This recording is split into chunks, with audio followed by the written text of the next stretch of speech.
boa noite. Então,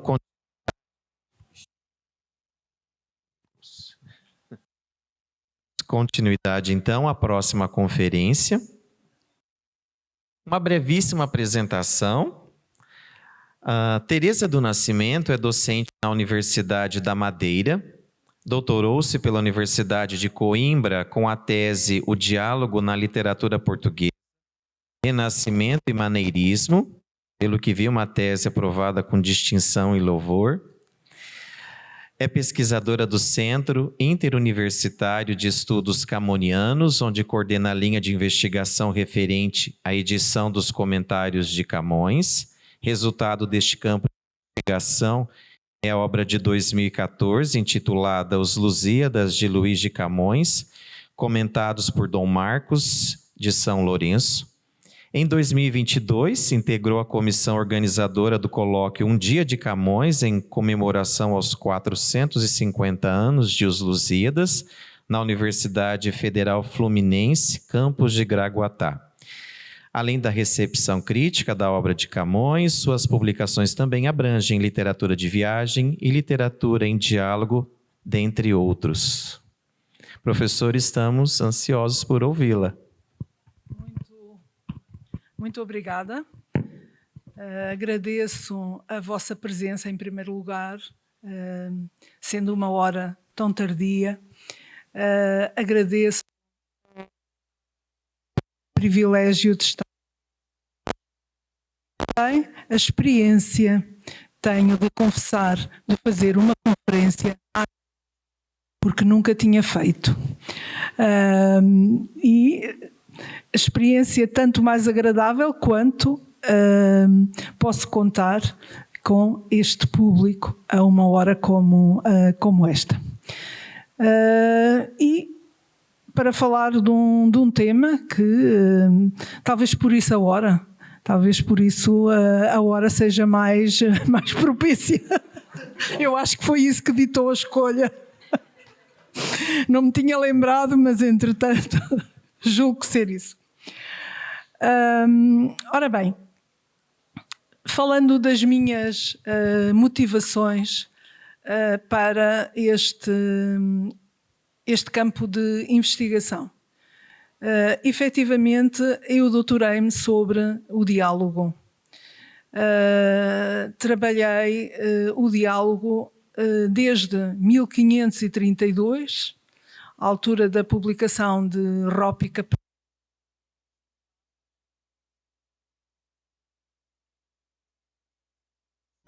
Sim. À altura da publicação de Rópica Pnéfma de João de Barros, o primeiro diálogo português, e trabalhei até 1618. E antes de defender a minha tese, eu fiquei já com vontade de procurar mais diálogos. E comecei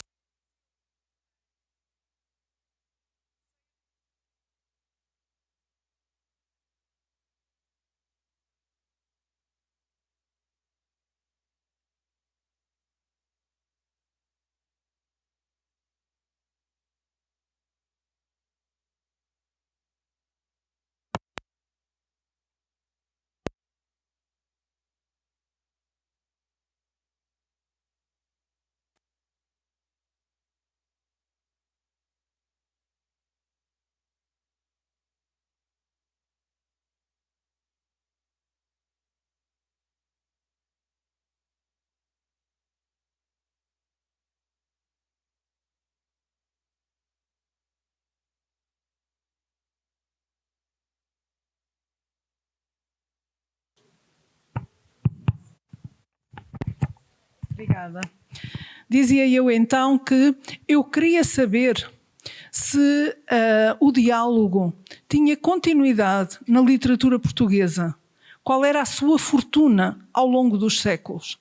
E fui surpreendida com uma extraordinária fortuna do diálogo ao longo dos séculos. Muito embora tenha trabalhado já alguns diálogos de outro período posterior que não o século XIX, apaixonei-me pelo século XIX. E os diálogos que me cativaram de imediato foram os que se relacionam com as invasões francesas. São os primeiros diálogos do século. Efetivamente, os diálogos no século XIX dão-nos conta das profundas mudanças sociais que Portugal atravessa. Após as invasões francesas, assistimos a um conjunto de diálogos que nos dão conta do sentimento de orfandade, porque o rei estava no Brasil. E o corpus que eu inventariei é um corpus que abrange ainda diálogos publicados no Brasil até à independência. Depois deixei de percorrer esse corpus e fixei-me, a partir do momento em que se dá a independência, fixei-me só na publicação de diálogos publicados em Portugal. Mas tenho que vos dizer que há também vários diálogos publicados no Brasil após a independência. Por favor, o segundo slide. Este é o livro que resulta da inventariação do corpus do diálogo no século XIX. Um trabalho muito moroso que se deparou com muitas dificuldades, desde logo a minha distância relativamente às grandes bibliotecas, a minha distância relativamente à Biblioteca Nacional. Já agora abro um parênteses para vos dizer que às vezes encontro lá alguns colegas brasileiros e tenho inveja deles, porque eles conseguem estar mais tempo na Biblioteca Nacional do que os portugueses que vivem longe, porque eu vivo na Madeira e nós não conseguimos ter bolsas para estar na Biblioteca Nacional 1 mês, 2 meses, 3 meses. Portanto, ir à Biblioteca Nacional, para quem vive na Madeira, é ir assim às fugidas. É chegar lá bem cedo. Houve um dia um funcionário que me disse: é a primeira vez que eu vejo aqui alguém à porta da biblioteca, à espera que abra. Eu disse: sabe, eu vim no avião das 5 da manhã e fiquei um bocado no aeroporto a fazer tempo e agora já estou aqui. Mas isto para dizer que, efetivamente, a distância relativamente à Biblioteca Nacional tornou mais demorada a pesquisa, porque foi necessário compulsar centenas de miscelâneas para ver se nelas encontrava algum diálogo, porque a questão é esta: se o termo diálogo estiver presente no título, diálogo, conversa, conversação, prática, eu penso, isto deve ser um diálogo e vou procurar. Mas se esse termo não estiver no título, como é que eu descobrirei um diálogo? Só por acaso. Eu um dia estava a consultar uma miscelânea e ela tinha um diálogo que se chama A Pata no Choco. Bom, quem é que ia descobrir que aquilo era um diálogo? Foi por acaso, estava na miscelânea, que bom. Bom, isto só para, antes de, enfim, começar propriamente a abordar o conteúdo da conferência, isto só para vos dizer que eu tenho consciência de que um destes dias eu posso encontrar outro diálogo que não foi aqui compulsado, por acaso. Poderei fazê-lo. Bom, então, como já vos disse, o primeiro diálogo publicado na literatura portuguesa em português é a Rópica Penéfima de João de Barros, de 1532. E quase 3 séculos depois do primeiro diálogo português, nunca esmoreceu a fortuna do género, até entrarmos no século XIX, em que o diálogo tem um destacado fulgor. Pode passar, por favor, ao 3. Sim. Ali eu falo-vos portanto, das dificuldades da investigação, que já mencionei, e também da consciência de que eu tenho que há diálogos que poderão estar em periódicos. Rastreei muitos deles, mas a publicação de periódicos no século XIX é de grande fertilidade. E seria um trabalho que, enfim, não se acabaria nesta vida andar a percorrer todos os periódicos do século XIX, a ver que diálogos lá poderíamos encontrar. Ainda assim, identifiquei muitos. Ora, a conjuntura histórico-política, marcada primeiro pelas invasões napoleónicas, com a subsequente partida de Dom João VI para o Brasil, depois pelas lutas fratricidas entre liberais e absolutistas, ofereceu matéria privilegiada para um género que soube colocar a vertente polémica e satírica ao serviço da expressão ideológica, mas não deixou ainda que, de forma subsidiária, de dar continuidade a outros motivos que tinham feito a fortuna do género nos séculos precedentes. A necessidade de resposta ao cotidiano conturbado do século XIX, invasões francesas, lutas entre liberais e absolutistas, entre outras, impondo a vontade do exercício da opinião influente junto do leitor, pode ter implicado o quase imediatismo da escrita. Constatamos que os períodos mais fecundos em termos de produção de diálogo são os que se centram entre 1808 e 1810 e 1821 a 1823, a requerer uma leitura aturada e conclusões em função dos respectivos contextos políticos e sociais. Observe-se também aquilo que poderá pressagiar o declínio do género, uma mais reduzida produção a partir de meados do século. E isto é algo que fica visível aqui designadamente nos anexos constituídos por gráficos. Ao longo deste percurso, importará assinalar o caráter fortuito da descoberta de muitos dos títulos que fomos incorporando. E isto já o mencionei, bem como as dificuldades inerentes à consulta de todos os periódicos. Com este instrumento de trabalho poderão ser completadas e aprofundadas análises que já noutro momento empreendemos a este mesmo século, designadamente a constituída por uma primeira tentativa de definição e caracterização do corpus. E essa primeira tentativa de caracterização do corpus foi precisamente apresentada num congresso de Abrapelip, não o último, mas o penúltimo. Em comum, temos o facto de todas estas obras elegerem o diálogo como modo de expressão, independentemente de o virem a fazer na forma mimética, sem recurso a qualquer entidade mediadora, ou pelo contrário, à custa da sua presença em graus mais ou menos variáveis de envolvimento.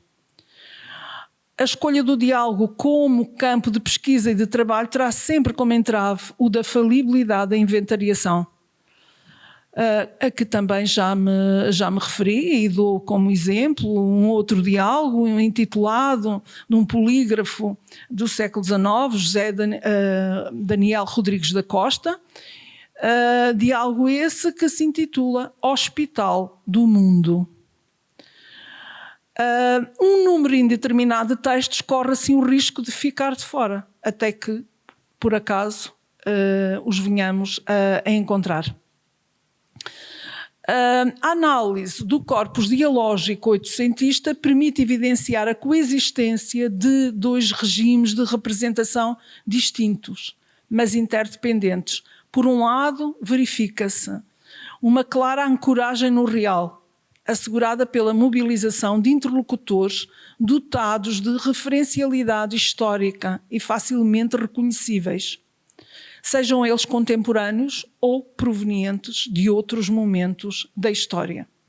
Por outro lado, emerge uma lógica de hibridização discursiva, em que a dimensão alegórica se entrelaça com a factual, instaurando um espaço textual marcado pela heterogeneidade e pela interdiscursividade. Neste entrecruzamento, o diálogo torna-se lugar privilegiado de negociação entre memória histórica e elaboração simbólica, permitindo que o plano do concreto se abra à plasticidade do imaginário e que o ficcional assuma uma função crítica perante o real. Ver agora qual é o slide. Já desorganizei isto. É um slide. É um slide que fala em características do corpus.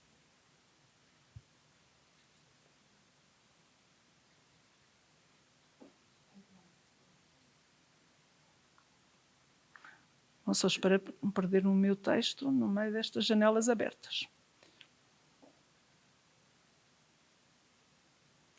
Está? Obrigada. Ora bem, a escolha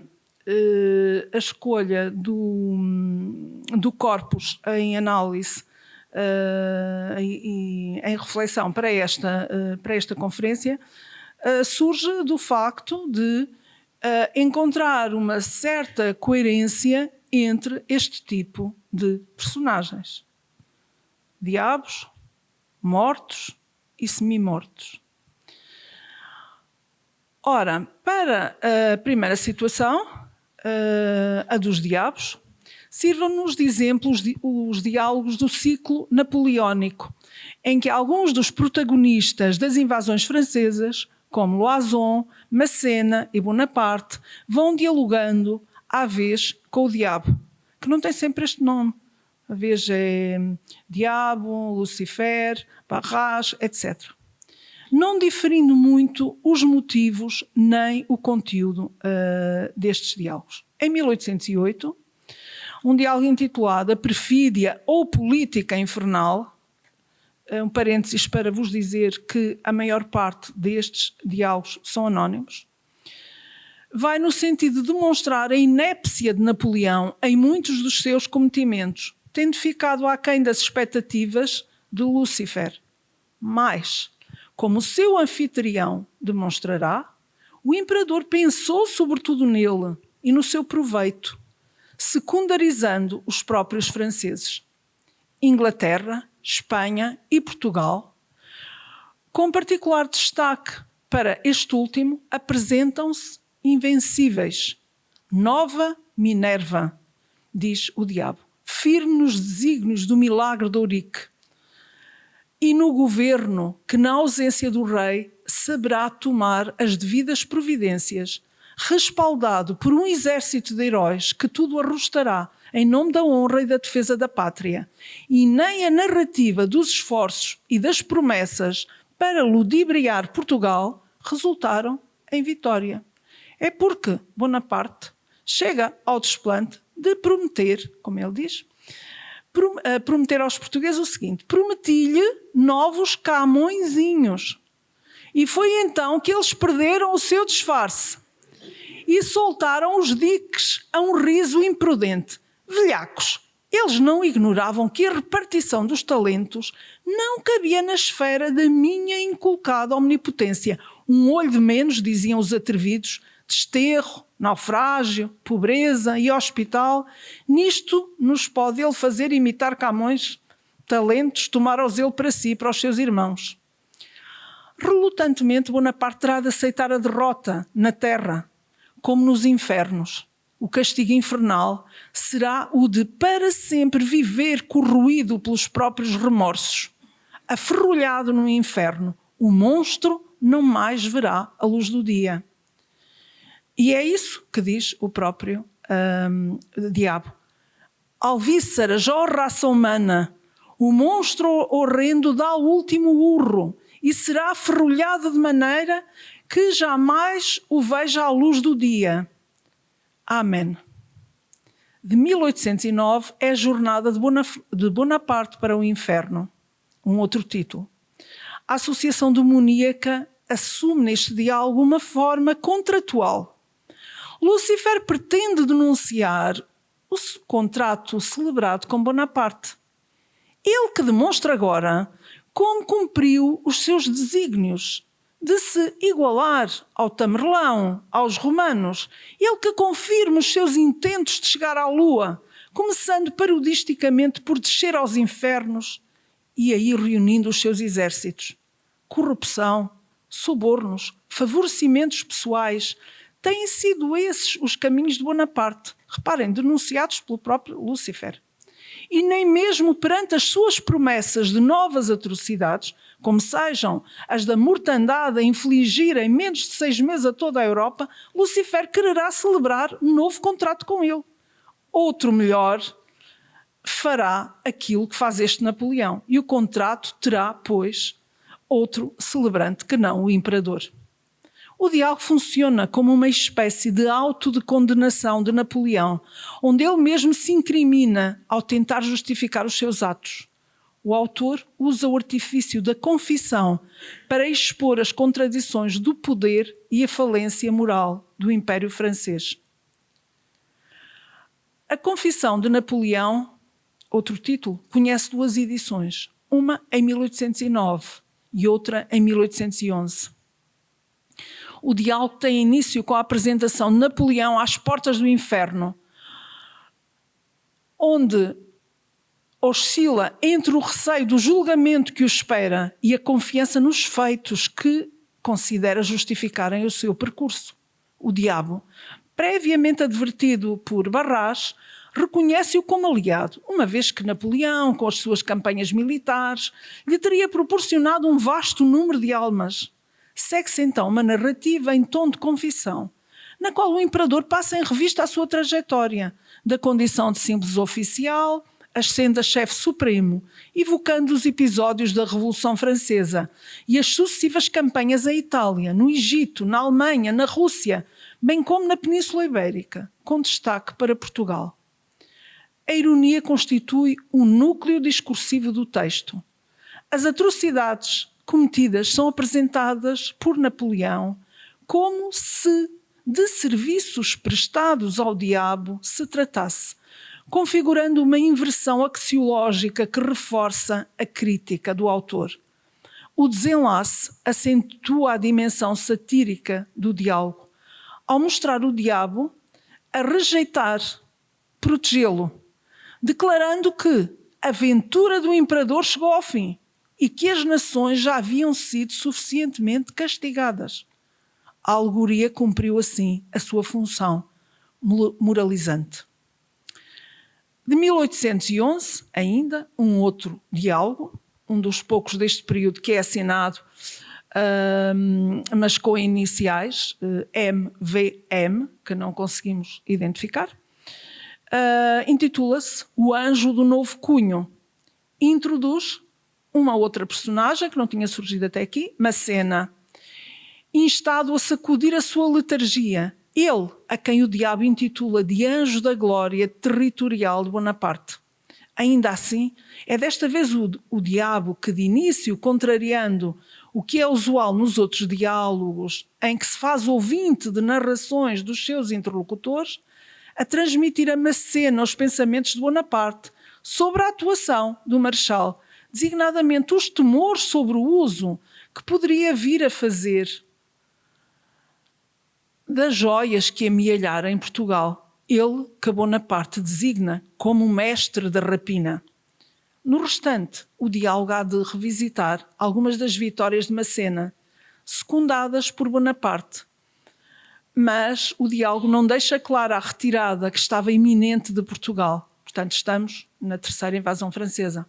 Uma vez mais, o diálogo centrará algumas das suas falas no solo pátrio português, em Santarém, a partir de onde se recordam outros espaços territoriais consentâneos com opções militares erradas.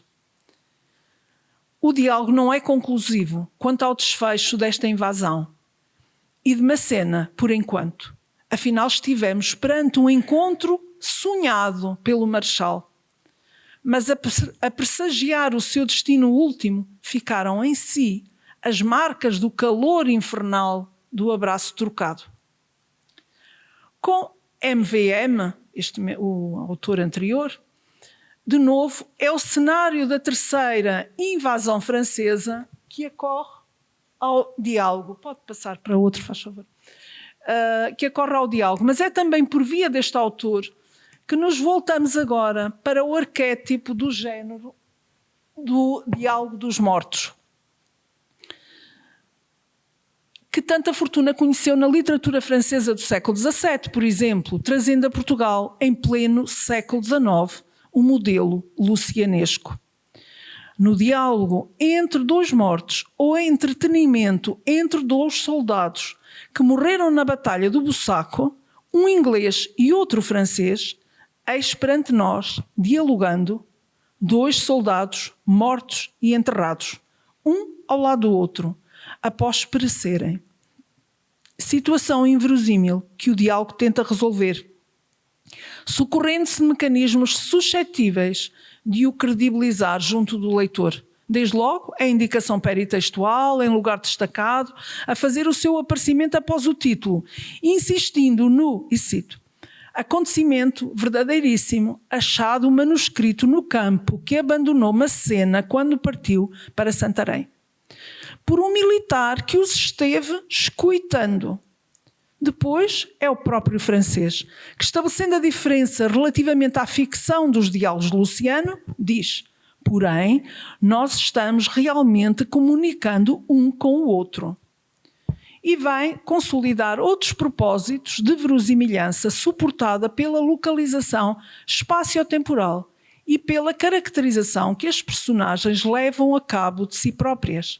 Algures, sob a terra dos campos de Bussaco, não longe da magnífica cidade de Coimbra, no ano 1810, indicação a que chegamos pelo recurso à datação do nascimento do francês, agora com 22 anos, 1 mês e 12 dias, pouco mais ou menos, queixa-se ele.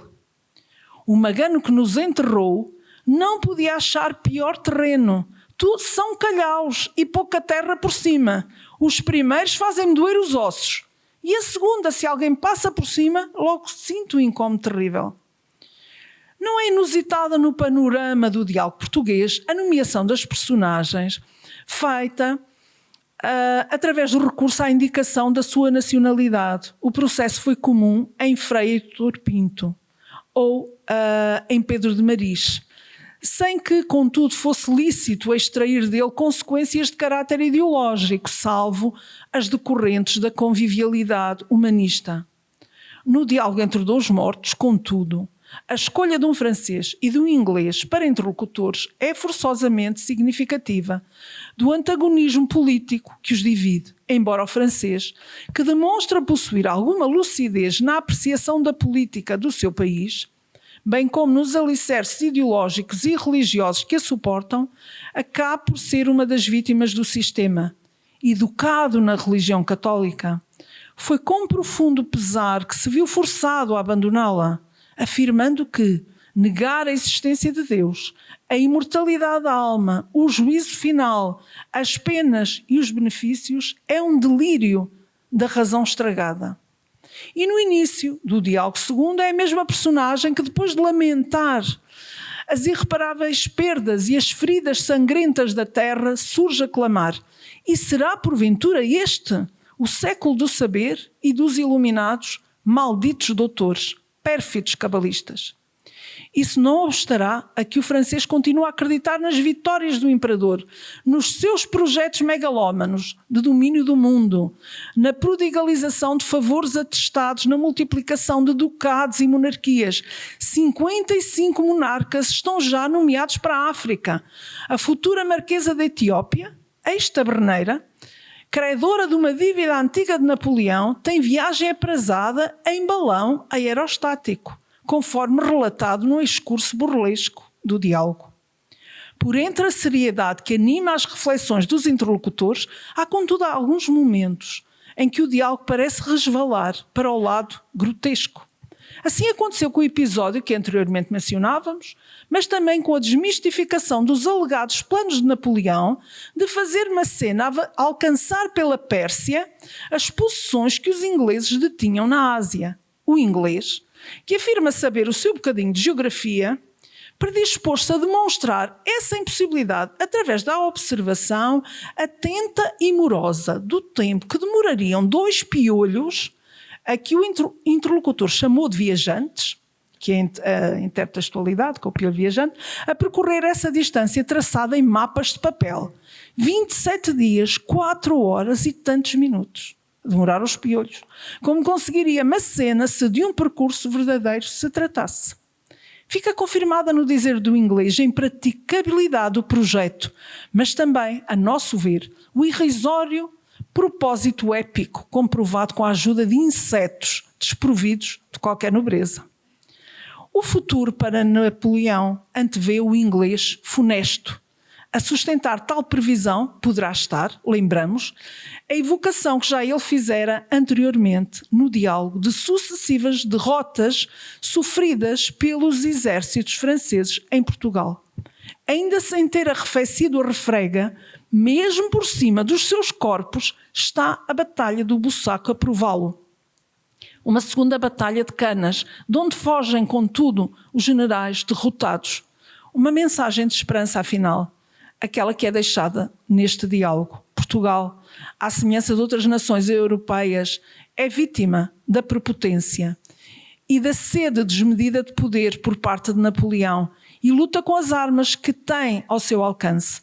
Denunciar a ideologia jacobina, desmascarar as suas perfídias e impiedades, evocar as nossas grandes vitórias, passadas e presentes, cobrir de ridículo o invasor até à retirada final, eis alguns dos trunfos com que se armam os diálogos portugueses deste período, verdadeiros resistentes, também eles de um género que tem atravessado os séculos. Trazer o diálogo dos mortos, agora, ao século XIX, e a partir do penúltimo diálogo deixamos os diabos e estamos só com os mortos, é a demonstração da libertação das peias do decoro que no século XVI, pelo menos em Portugal, impediram que um dos modelos do diálogo greco-latino viesse a afirmar-se, o de Luciano, o decoro renascentista. Não se compaginava com a presença de Luciano e sem falar do decoro, temos também depois a própria Inquisição, que inclusive veio afetar Erasmus, diálogos erasmistas que têm também muito desta tradição lucianesca. Passamos agora. Isso. Ainda ao seguinte. Ok. É fora do ciclo das invasões francesas agora, mas pela pena de José Agostinho Macedo, um autor controverso e dado a grandes polémicas, que encontramos agora de novo o Diálogo dos Mortos, assim chamado mesmo, com 2 ilustres referências da literatura, as personagens de Homero e Camões. O diálogo volta-se agora para a intervenção nas disputas literárias, pelo exercício de crítica da língua e da tradução ao seu serviço. O texto articula 3 eixos principais: a sátira à má tradução da Ilíada por José Maria da Costa e Silva, a reflexão metapoética sobre a língua portuguesa e a poesia épica e a relativização da própria autoridade camoniana.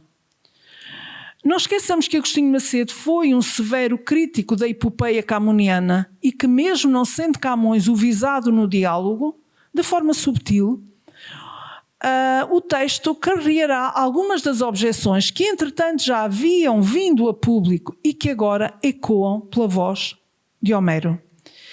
Critica, por exemplo, a multiplicidade de heróis e episódios que dispersam a unidade da ação, e também as memórias gloriosas daqueles reis que foram dilatando, e também. E afinal, restringir-se. Homero acusa Camões de prometer cantar a fundação do Império Novo e afinal restringir-se a Vasco da Gama, que foi ver unicamente onde era o Malabar. Além disso, aponta-lhe a apropriação pouco legítima de episódios e imagens de autores latinos e italianos, como o Adamastor, que achaste em Claudiano, diz-lhe Homero, ou a Ilha dos Amores, inspirada em Ariosto. Estas passagens revelam que a sátira não é dirigida apenas aos tradutores, mas também ao próprio cânon épico, problematizando a autoridade dos seus fundadores. Macedo recorre à paródia épica. Os heróis das epopeias, Ulisses, Vasco da Gama, Aquiles, são invocados em contextos prosaicos, subvertendo a grandiosidade heroica com imagens cotidianas, alfaiates, botequins, papeladas de sebastianistas, etc. No que se refere à tradução da Ilíada, que foi feita apenas a do primeiro canto, neste caso de que falamos, queixa-se Homero de com esta tradução se ver maltratado o poema, ao ponto de os seus versos irem ter às mãos dos mecheiros, as mechas que se faziam para os candeeiros. E, portanto, os versos foram parar aos mecheiros que depois, com o papel que rasgavam da Ilíada, que segundo ele não prestava para nada, portanto faziam mechas para os candeeiros.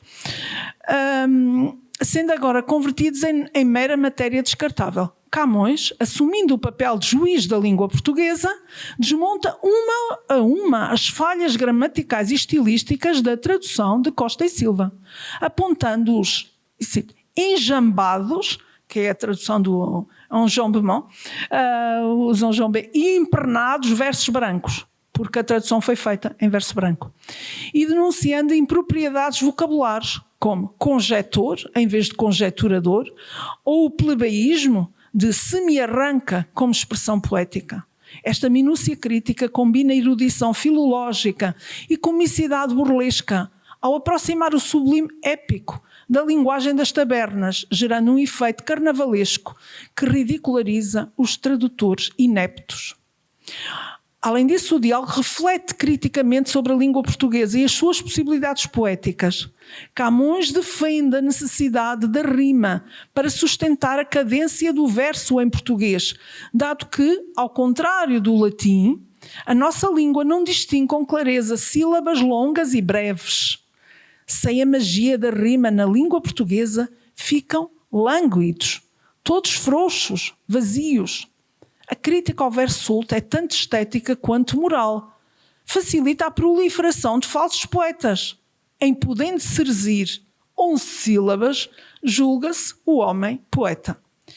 Este discurso adquire ressonância histórica na medida em que se inscreve na disputa oitocentista sobre a legitimidade do verso branco em português e projeta uma defesa de Camões como modelo da correção métrica e estilística. Por fim, importa salientar o jogo irónico que atravessa todo o diálogo. Camões surge como defensor da língua e da tradição poética, mas também como vítima da mesma crítica corrosiva que ele dirige ao tradutor.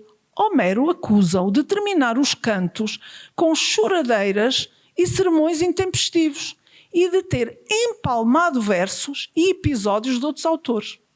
O texto, assim, não constrói uma geografia camoniana, mas antes uma reflexão crítica sobre o processo literário, a intertextualidade e os limites da criação épica, ao mesmo tempo.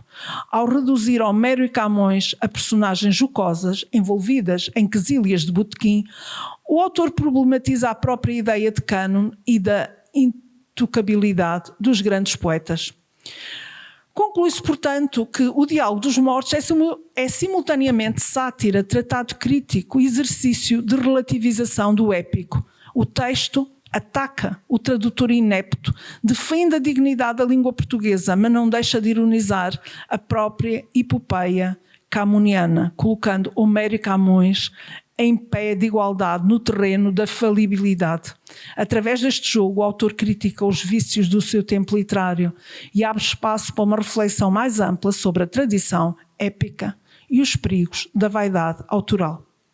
Agostinho Macedo, que fora autor do diálogo anterior, é agora convertido por um outro autor, que Inocêncio diz ser o padre Marques Pinto Soares Vaz Preto, dizia eu que é convertido em personagem metonímica e alegórica de um outro diálogo anónimo. A autoria é, como disse, dada por Inocêncio. E esse diálogo chama-se Diálogo dos Mortos, interlocutores, Padre Macedo, Padre Amaro, publicado sem data. No Erebo, Agostinho Macedo grita por Amaro Sovela.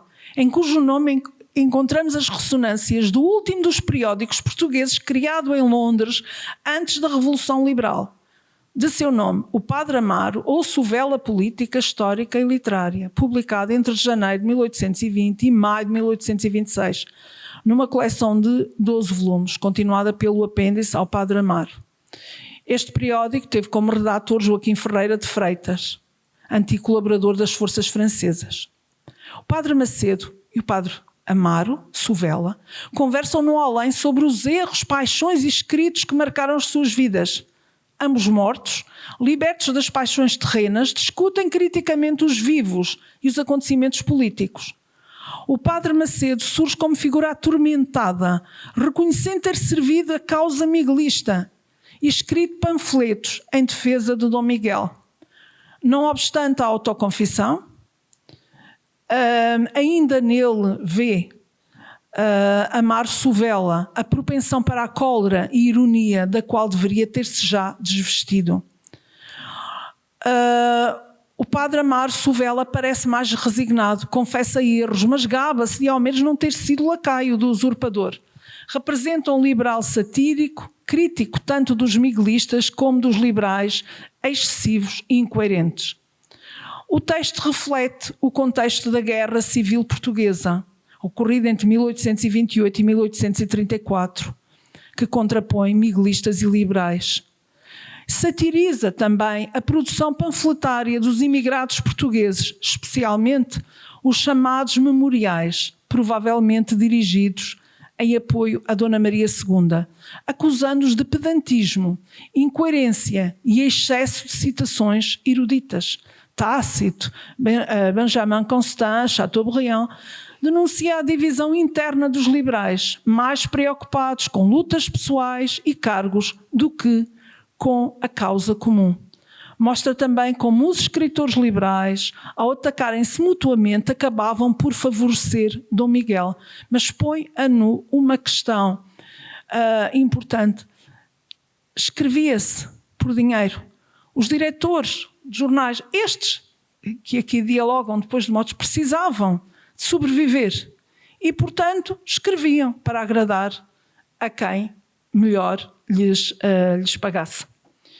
Um outro aspecto que assoma também ao diálogo é a crítica literária.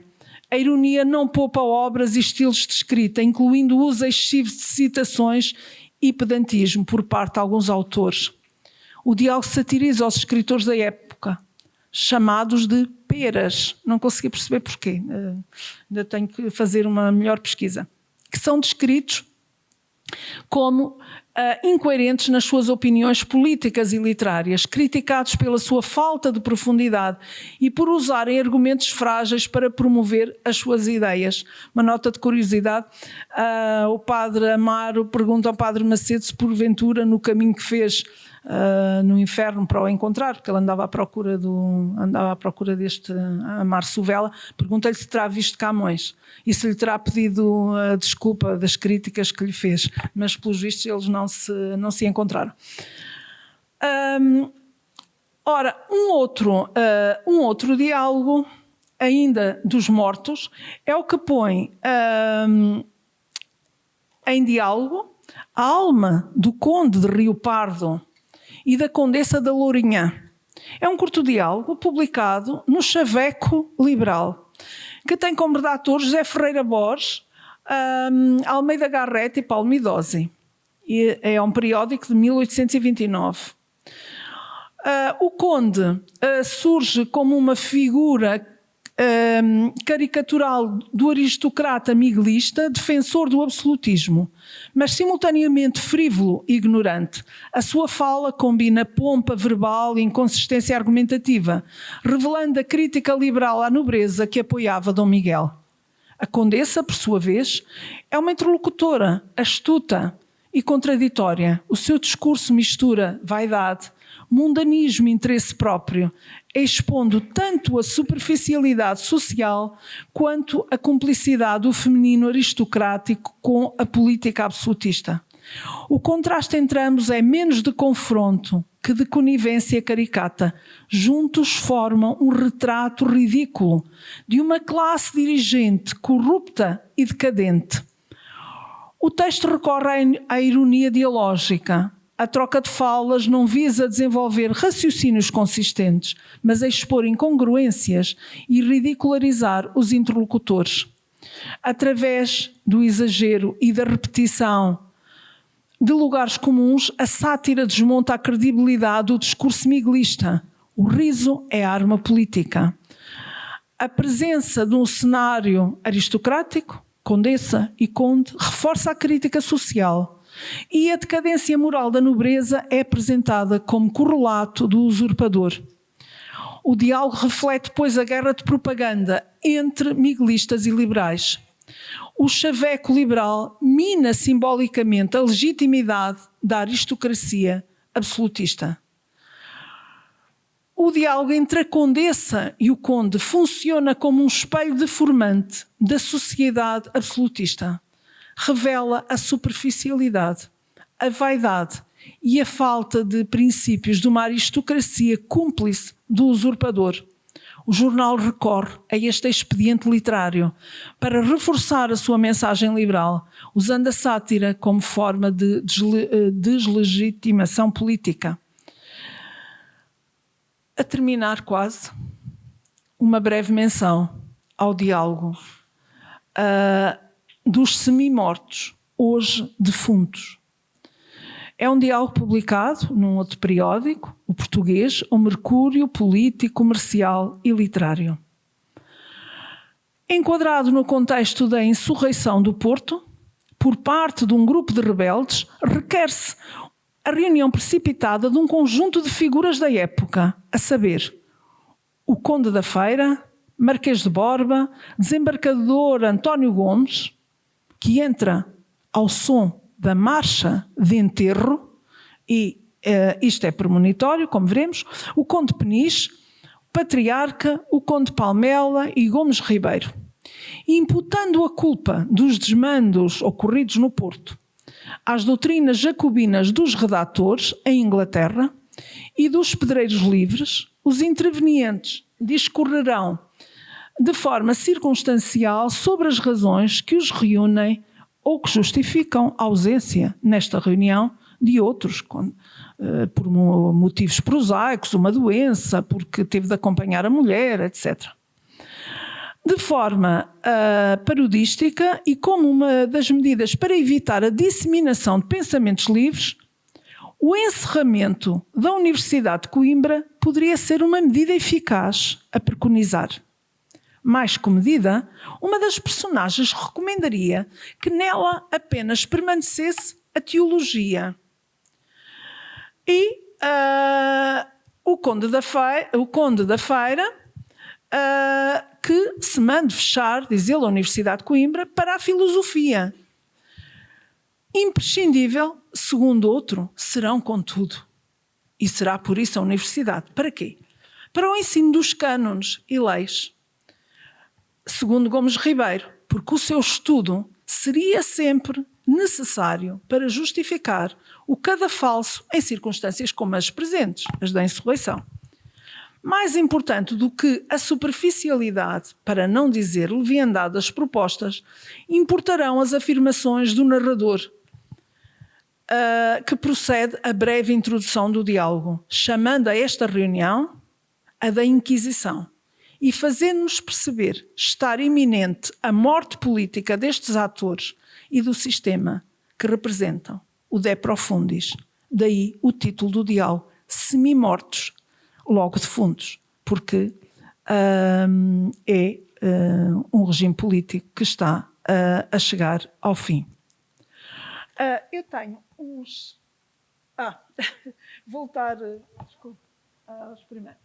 Não, a seguir... Isto. Estes diálogos que ali estão, a um, portanto, são títulos. Aliás, este mostra a forma como está concebido este corpus. Mas eu tenho aqui um a um os diálogos que excluí desta conferência, porque ela seria muito longa, mas que fazem parte deste corpus de estudo. Portanto, ali o Loison, no primeiro ciclo das invasões napoleónicas, pode... Depois o seguinte, por favor. Depois o Diabo com Botas e o Borboleta. O Borboleta renegado contra o Bicho-Conta. Já é uma disputa entre periódicos. O Borboleta é o título de um periódico da época. Aliás, as disputas entre periódicos eram muito comuns entre os seus redatores neste período. A seguinte, por favor. O Diabo em Carne e o Frade Ratão, ou o Dom Quixote e o seu protegido Frei Gabriel. Diálogo importante entre os dois figurões, Dom Quixote e Frei Gabriel. Outro, por favor. Aqui, este diálogo é um diálogo entre um avô e uma neta, em que o avô faz-me lembrar neste diálogo a visão do sonho de Cícero, pela forma como depois descreverá um mundo que vê à distância e como ele está a mudar nestas circunstâncias para melhor. Seguinte ainda, por favor. O Diabo Coxo. Há a tradição, chega ao século XIX e ao diálogo português, a tradição do El Diablo Corruelo e depois Le Diablo Boite, só que o Diabo Coxo já não está em Madrid. O Diabo Coxo está agora em Lisboa e a sua observação sobre os telhados permitirá um olhar crítico sobre a cidade, os costumes, as suas gentes. Este diabo, não sei se conhecem o Diabo Coxo, mas este diabo é um diabo diferente dos outros. É um diabo, enfim, com uma leitura moral das coisas e dá bons conselhos. Depois, temos aqui um outro, segundo o modelo do Diabo Coxo, também.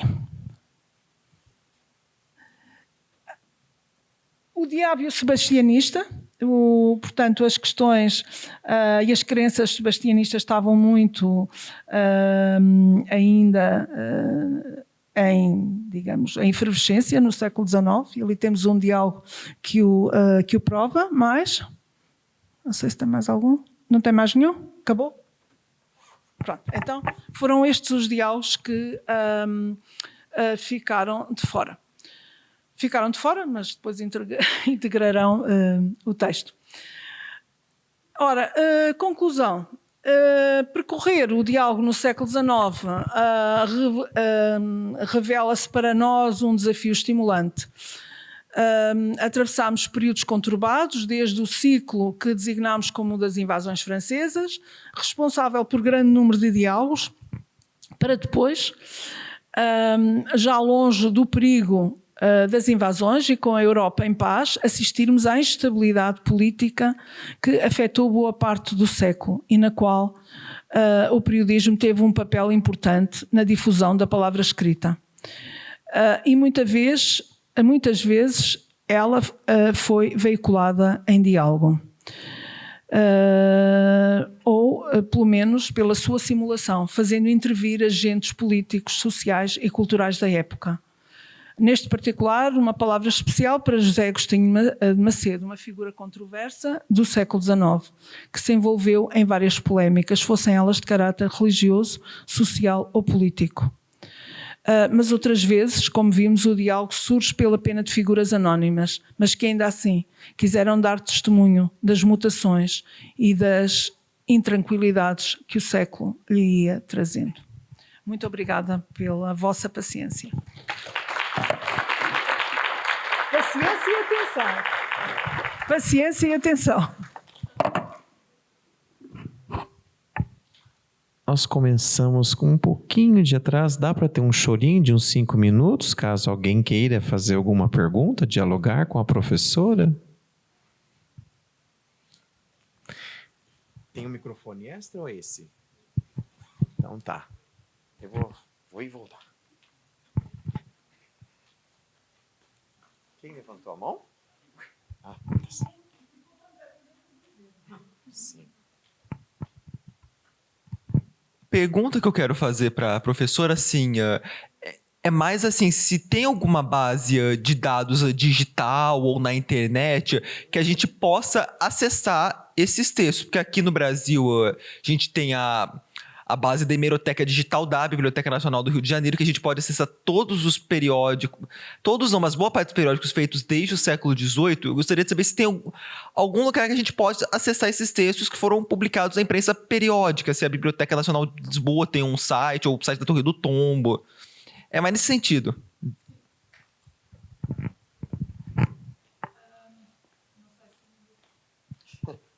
Eu volto com o microfone.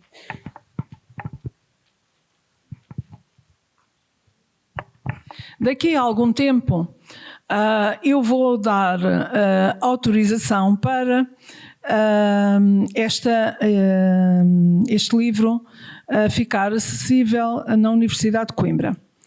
E quando alguns textos existem em formato digital, as hiperligações estão criadas para, digamos, só para estes que aqui se encontram.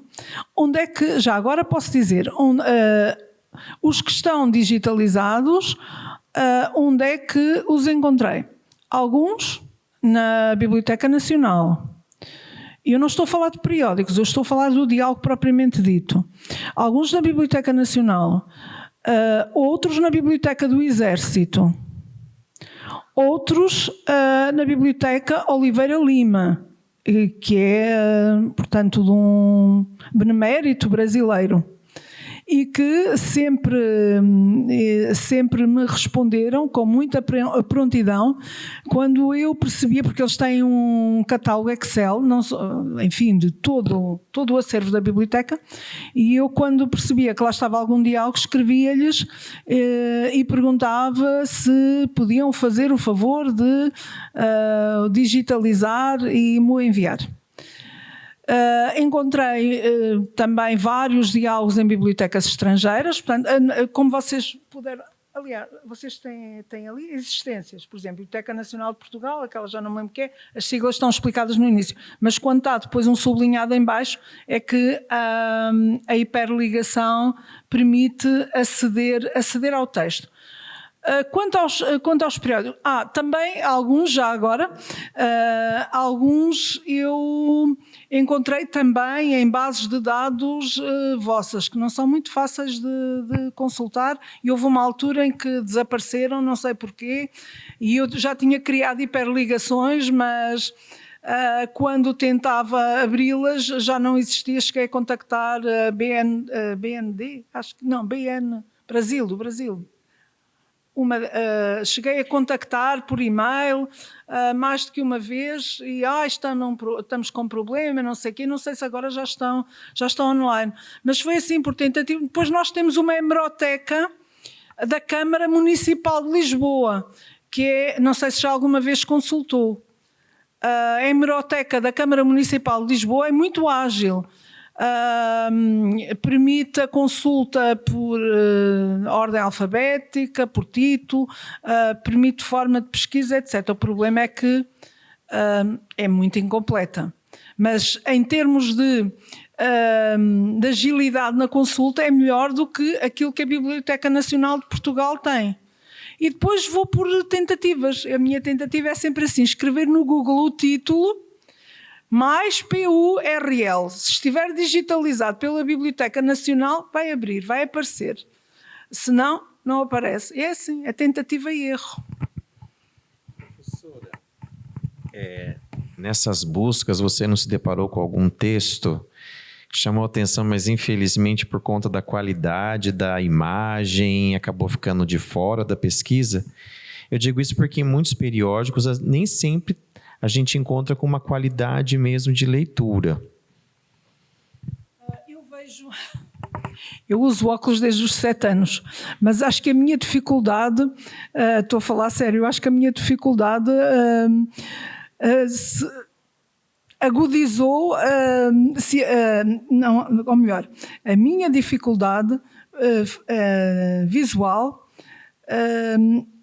esbate-se quando eu tenho necessidade de ler.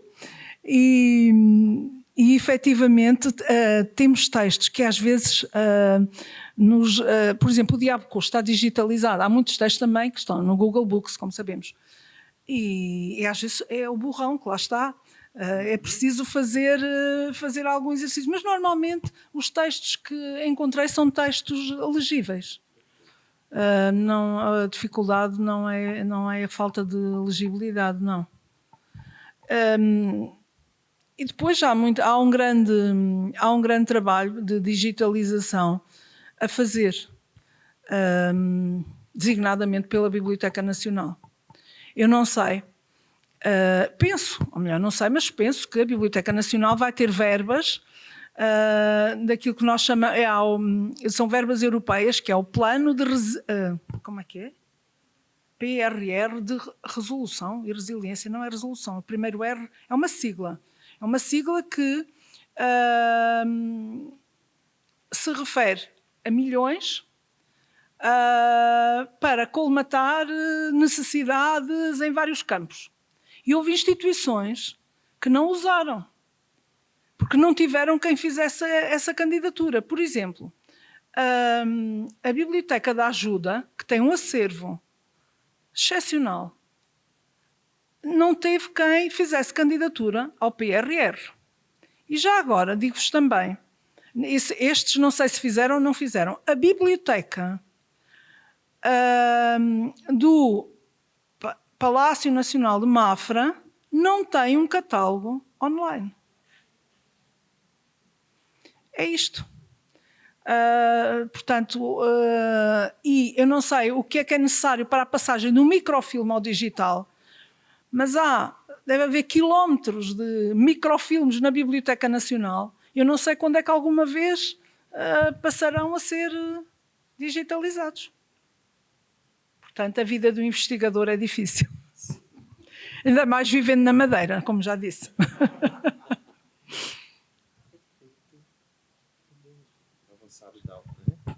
Então, pelo avançado da hora, acho que podemos terminar. Oh, perdão. O professor Silvio me escreveu, pedi para avisar a todos que amanhã as sessões de comunicação começam às 8 horas, as mesas semiplenárias às 10 horas, lá no prédio do CLCH. Ao mesmo tempo, quem não estiver lá e estiver por aqui, teremos lançamentos de livros simultâneos às 10 horas aqui, no hall. Eu achei que fosse no hall, mas não vai ser não, vai ser aqui dentro. Acho que é por causa dos borrachudos, mas enfim, vai ser aqui dentro mesmo.